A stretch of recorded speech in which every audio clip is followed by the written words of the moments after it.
Let you guys enjoy the end of the jam. Why not?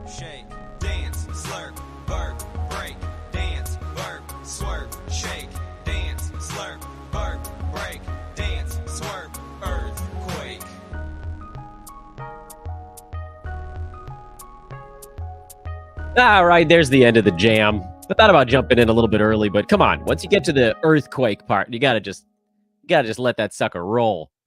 Good day, everyone. This will be the usual 25-ish minute episode of Fantasy NBA Today. This is one of our bonus ones we're doing, I'm hoping, all season long, provided I can find the content for it. It's Bylows time. Week 7 in the association. Yeah, it's the in-season tournament stuff. But our Bylows, our sell high shows, those are a full season attack. It does not have anything to do with streaming this week. We are ignoring schedules. This is all about isolating player value based off of performance up to this point against performance going forward.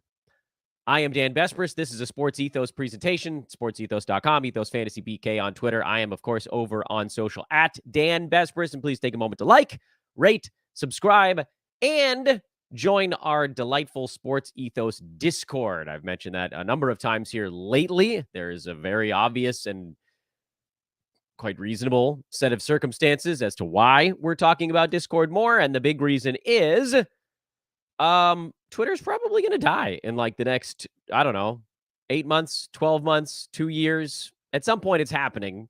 And we just want to make sure that you guys all have a place to go. So there's the link up on your screen. It's in the show description as well. Come hang out with us there. I'm going to leave that up for the next little bit while I throw the buy low board in behind me. Here we are, buy lows for week 7.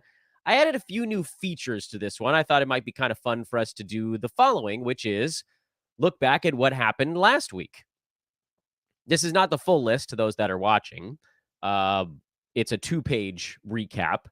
But I thought it might be kind of fun to see how the buy low Rex went from the previous week and basically what that might mean for us going forward. So last week, Jaren Jackson Jr. remained the biggest buy low on the board. He actually has seen an uptick. He went from number 97 last Tuesday afternoon. He's now at number 75 on Yahoo. That's a nice little bump. There's more to come. Jaylen Brown was also on our board last week. I knew that one was going to be a harder one because he scores a lot, and those guys are always tougher to get. But he also got better, went from 98 to 79. DeMar DeRozan was on the board last week. I think he was like 65, and now he's at 68. So basically, effectively no change week over week. Julius Randle was on the board last week. Not a guy that I ever targeted under almost any circumstances, but he also went up with a better week from 215 to 183. OG Anunoby did nothing last week. He was like 106. Now he's at 111. So again, basically no change. And then Jalen Williams, a slight uptick from about 100 to about 90. Not a massive jumper. JJJ and Brown saw the bigger leaps. But Jalen Williams also did have a couple of good games, one against the Lakers, and then their last one, that weird one against the Mavericks. He had a bigger scoring output. We still think, when I say we, royal we, that's I still believe that Jalen Williams will see his steals increase. And that's going to be the reason that you can actually go get him, or you'd want to go get him as he continues to climb the board. These are the repeat names from last week. OG is still a buy low. DeMar DeRozan is still a buy low because those guys really didn't change week over week. And then I also thought it'd be worthwhile for me to put this on the list. There's still more room to go on Jalen Williams and JJJ, even though those guys have started to trend up. And yes, it'll be harder to pull off the trade now because they've each had a couple of good ball games. The price tag on them is going to get higher. I still think the price tag is worth the swing. Where last week it was like the most obvious calls on earth. This week it's a little bit less obvious, but I still think that there's value on those guys. And so you can effectively call them repeat buy lows, but I didn't want to spend a bunch of time on them since we talked about JJJ and Jalen Williams last week. And then again, on the repeat list, OG, DeRozan, those guys didn't really move week over week. So I still think that there's some built-in value there, especially if Chicago blows it up. But frankly, even if they only get rid of Zach LaVine, you'll see DeMar start to improve. And more than anything, we just know DeMar's free throw percent is going to go up. It's very low right now. And you're like, oh, Dan, it's only like 4% lower. Yeah, that's a big deal for someone whose value is pretty heavily tied up in his free throw shooting. His fantasy value is not based entirely on that, but that's a big reason why it's in there. But let's go ahead and get to one of the first names on this week's board. And that first player is DeMar's teammate, Mr. Zach LaVine, who's currently ranked number 80 in 9Cat. He is out, with air quotes, for a sore foot, which I think is sort of the worst kept secret on earth, that he's actually just out because he's on the trade block and they don't want his sore foot, which is probably real, but they don't want it getting any worse. I'm going to take that Discord link off the board now. So they're just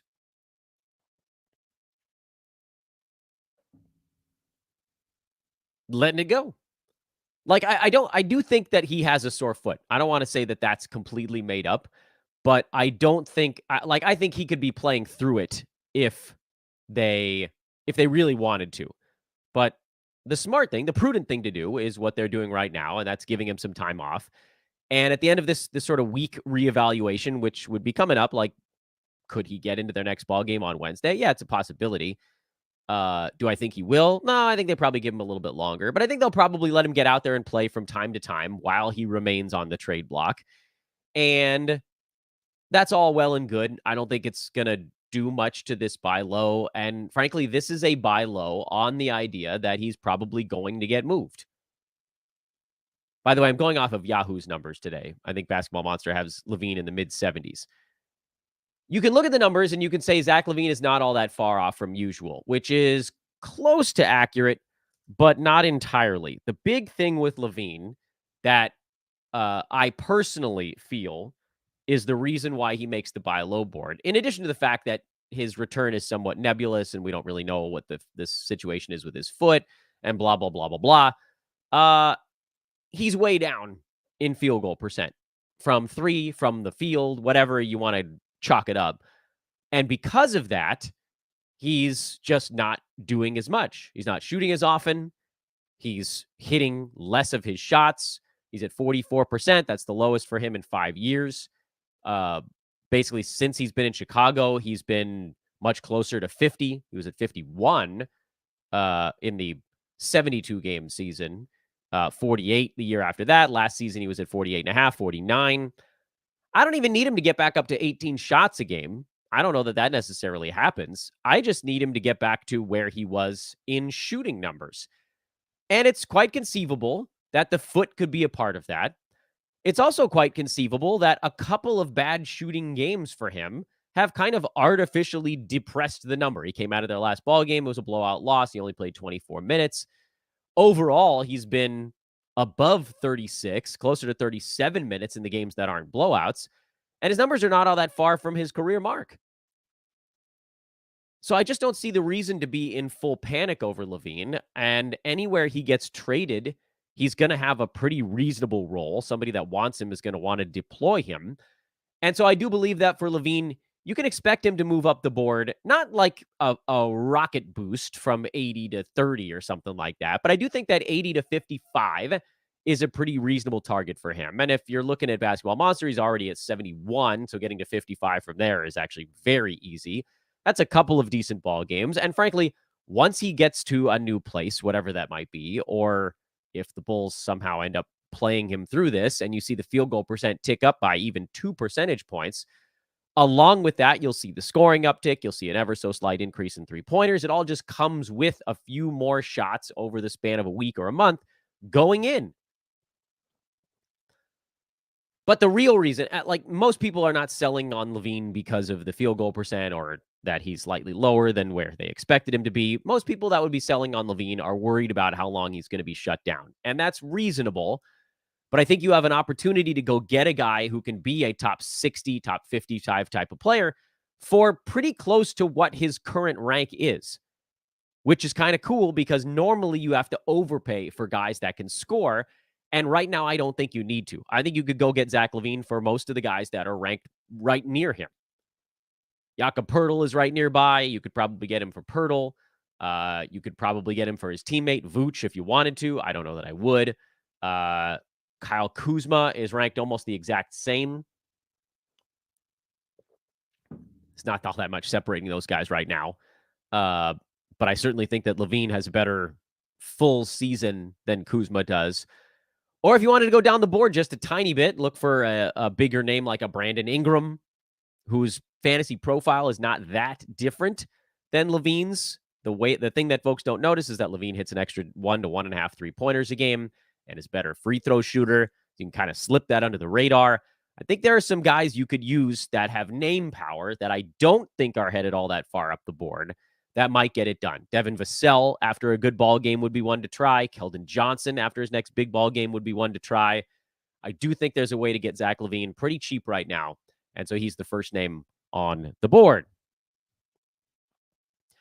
Cam Johnson is the next name on the board. And this is a little bit of a dumb one. And the reason that this is a little bit of a dumb one is because Cam Johnson was actually ranked lower 2 weeks ago. And I think he was on our board 2 weeks ago, but he's still there because I don't think that people, and he wasn't going to go on here, except I put that question back out into the social ether on like Wednesday or Thursday of last week.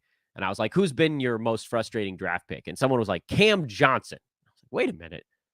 What have I not seen happening here? Okay, I know he missed, 2 weeks. So he's only at 12 games and a lot of the NBA is at 18 or 19. I get it. But like, what really is people's problem with Cam Johnson so far? On the season, he's averaging 15 points, 6 rebounds, 3 assists, just under a steal, only 29 minutes. Field goal percent is 45.5. Free throw is 83. Okay, I don't see a whole lot wrong with that. But then maybe we could dig a little bit deeper. Over the last 2 weeks, he's averaging 16.5 points, 2.7 threes, 6.8 rebounds, 4 assists. He's shooting 50.5% from the field, still in the low 80s at the free throw line. But I don't know that anybody's even really noticed the difference because it's pretty subtle.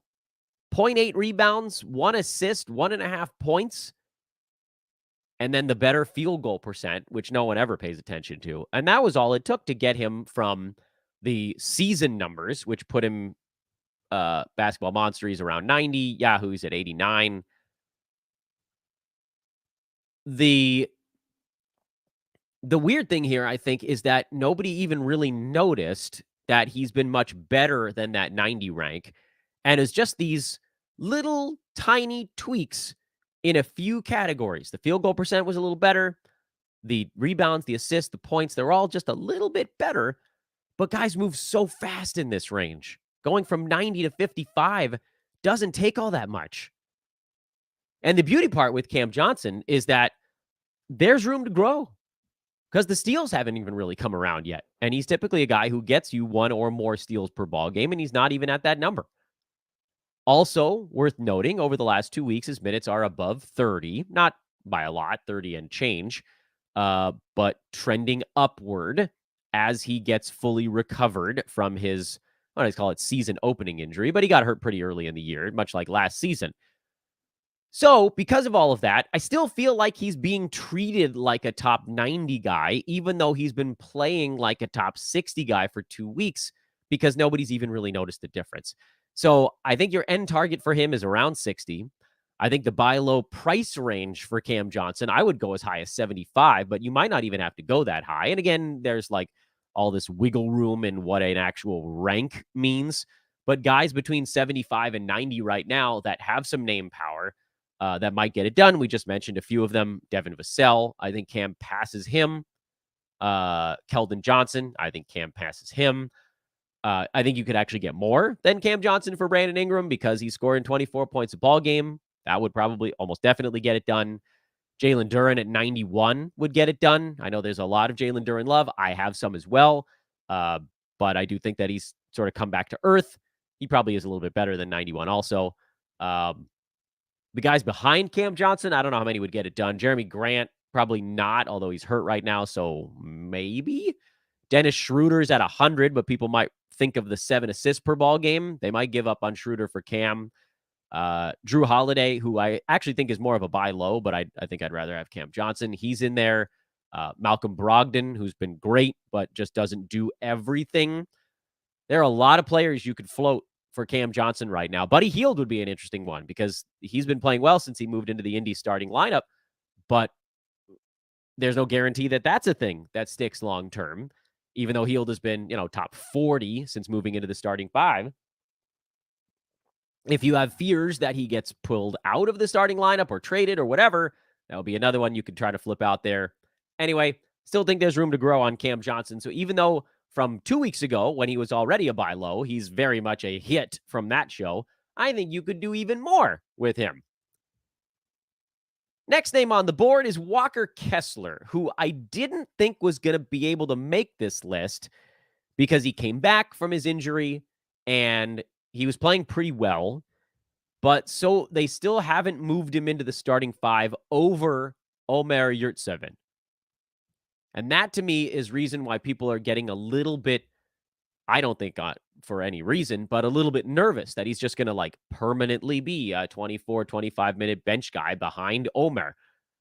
First of all, I don't think that's going to be the case. Second of all, Kessler's been running top 65 since he came back from his injury. And that's in only 25 minutes per ball game. So there's obvious room to improve. He's currently ranked 115 overall on the year in 9Cat, despite the recent surge, if you want to call it that. And I think there's an easy path for him to get to top 50 or better. But the beauty of Walker Kessler is I think you could still get him for someone in the 75 to 100 range. So yes, obviously he's more expensive now than he was at the beginning of the year when we didn't know what the hell was going on with him. But there's a lot of players, and we just talked about them for Cam Johnson, that could almost definitely get you Walker Kessler. Now, the player that has him, this is not a sure bet. Someone that has him might be smart and might notice that he's been top 65 even while coming off the bench and think there's just no way I'm going to sell him for anything less than 65. In such a case, I think you could still consider going to buy on Kessler with a Clint Capella. He's exactly number 65. His fantasy profile is extraordinarily similar, but without any upside. Terry Rozier is running hot right now with LaMelo Ball out. He might get it done.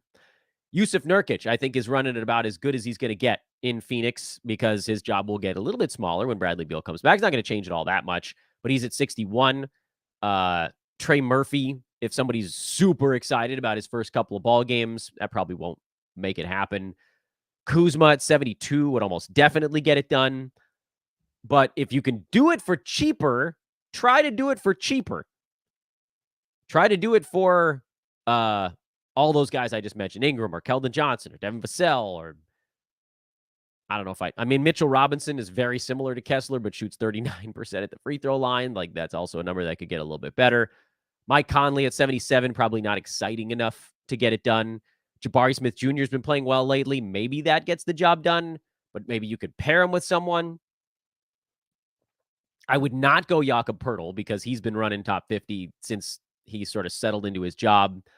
But there's, again, a lot of names that I think would get this thing done. And for Kessler, we're already seeing 65 off the bench. If they flip it and he starts playing 28, 29, 30 minutes a ball game, we saw it at the end of last year. He's top 40 or better. If he clears 30 minutes somehow, Walker Kessler could easily be a third rounder. And at the end of last season, he was a second rounder. So that's not completely out of the question. He's still a buy low, even after this recent stretch of slightly better play, because I think there's even more room to improve. And then finally, and this dude was the cover art on this particular show, is Keegan Murray, who, in my opinion, might be the easiest buy low call I see on the board right now. He's 106 on Basketball Monster. He's 101 on Yahoo. His numbers are being artificially deflated by a game or two where he's left part way. Last night's game, he left, went to the locker room, actually came back and finished it up. I love the steals this year from Murray. I love the increase in rebounds this year. I love his opportunity this year at 12.3 shots per game. The only thing I don't love about Keegan Murray so far is that he's shooting 39%, which to me feels like a number that's probably not going to be the full-time number. Because right now, last season, he shot 41% from downtown. This year, he's at 31%. Last year, 45% from the field, as we just mentioned. This year, 39. His minutes are up from 29 and change to 32 and change. I love it. Steals have moved up with the minutes. Rebounds have moved up with the minutes. Assists have moved up with the minutes. The only thing that hasn't really gone up is scoring. He went from 12.2 to 12.9. But the reason behind that is because he's making fewer shots per attempt. That's called a lower field goal percent. If the field goal percent, the 3-point, the 2-point, whatever, if that inches up even a little bit, he goes racing past his current mark. And if he gets all the way back to 45% from the field last year and all the way up near 40 from 3 like last year, you're talking about a dude who's now hitting close to 3 3-pointers a game, who sees his scoring go up by another probably 2-ish points per ball game. And now you're talking about 15, 6, and 2 with 1.7 defensive stats, almost 3 3-pointers, and percentages that aren't really harming you. That's a guy that's inside the top 70. But I don't believe he's being valued as a guy inside the top 70. And so I think you can probably get him for someone in the 80 to 105 range, which again, these are these players I keep talking about.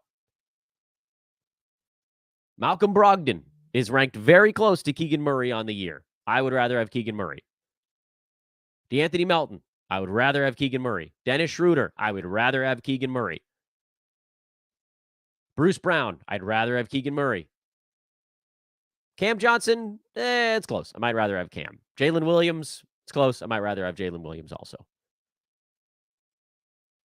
Let's see. Who else would get it done? Keldon Johnson, rather have Keegan Murray. Even Devin Vassell, I think I'd rather have Keegan Murray. And these guys, now you're getting up near 80. I don't think you should have to go much past that, though. He's ranked, again, outside the top 100, no matter where you're looking. And somebody's going to be getting a little bit annoyed with the back injury and the in and out of the locker room and whatever else is going on with him. But to me, he's a guy where we've got at least 2.5 to 3 rounds of value over where he's currently sitting, possibly even more than that, based on some of what we've seen with his fantasy profile and his increase in usage this year at the expense of world's most boring fantasy player, Harrison Barnes. And that's your board, ladies and gentlemen. That's your buy low board for week 7. I'm hoping that was somewhat instructive. We don't have, and as the season goes, you probably will have to be sort of slicing at the edges a little bit more. But there were a couple of names on that list for sure that you guys can buy low on. Some of them, as we mentioned, the repeat offenders from weeks past. Some of them, like DeMar DeRozan and OG Anunoby, are still relatively affordable. Some, like JJJ and Jalen Williams, are a little bit more expensive because they're already starting to hit. But this is how you find little improvements. And the fun thing about Walker Kessler is that you can trade a center with a similar profile but less upside to probably get him today. And I think those last 2 names, I think those were the last 2 on the list, right? I think those last 2 names are probably the ones you want to attack the hardest, because I also think that they're have the biggest room for improvement and also might at the same time be the easiest one to do. I'm going to say one question here. Point Blank Mitch says, I wish Dan can tackle James Harden on the buy low as well. So here's the thing about James Harden. He's number 34 in 9cat already. I don't think you can really buy low on him after a couple of decent ball games, which is basically what he's done. Harden has been doing more pretty much every single game since coming to the Clippers. In his last 3 ball games, he has 12 3-pointers, 26, 18, and 21 points, 6, 7, and 9 assists. He has 7 steals over those 3 ball games. He's made 11 out of 12 free throws. He's shooting around 50% for those games. He's just not a buy low right now. Even if you think he ultimately has better season numbers than where he is at this moment, which I think is quite reasonable, because at 34, he's a guy that can easily be better than that. But if you're like just looking at the last week, he's number 9. He's a first rounder over the last week of basketball. So it's very much not a buy low, Point Blank Mish. I'm sorry to bring you the bad news on that one. If anything, he's a sell high for when the field goal percent takes a little dip. But again, you're talking about slim margins there. That's why James Harden isn't on the buy low board anymore, is because he's been playing too well the last week and a half. And whoever has him is going to be like, this is great. I'm just going to ride this out. This dude is more efficient than usual. His numbers are not like, the assists are not eye-popping right now at like 7 and some odd over that stretch. But 22 points, 7 assists, 4 boards, 4 3-pointers over 2 steals a game on 51-92 splits. Again, that's a first rounder, even in a small sample size. So that's not a guy that somebody's going to be letting their grip loose on for an affordable price. Sorry to be the bearer of bad news on that one, but he's not a buy low. And frankly, the only, I think, guy on the Clippers who right now might be considered a buy low is Paul George, who was better in their last ball game, but he's seen himself fall from mid first round to mid second round because he's cooled off over the last week and a half. Kawhi Leonard has been pretty solid over that stretch overall. And you know, opponents have played a role in this, but Kawhi's number 15 over the last week. And then Paul George is down at number 79 because he hasn't been able to throw a stone in the ocean, basically. And he's got one steal over the last week of basketball. But I don't know, like, say he got off to such a hot start, the player that has him might not even have noticed that he's cooled off. So I don't think there's a buy low on anyone on the Clippers right now. But believe me, when it pops up, if it pops up, we'll be talking about it. All right, that's your buy low show, everybody. No questions on this one. We reserve those for the general recap shows, which will be firing up about 10 minutes from now. So make sure to loop back around, subscribe to the YouTube page so you don't miss the show that's coming up after this one. We'll have a sell high tomorrow. And I'd like to debut, if timing works, we'll debut a brand new Dynasty-focused episode with Mark Camaro, which I'm hoping we can do on Thursday. He'll give us sort of like the quick 15 to 20-minute, these are the Dynasty changes. I'm not going to be talking that much on that show because y'all know I don't do a ton of Dynasty. But we'll get an expert on. We'll pick his brain. That'll be a lot of fun. I've got all these really fun show ideas that I really want to get going, and it just comes down to time. All right, everybody. Thanks again. Like, rate, subscribe. You guys know the deal. We'll see you guys in a few minutes.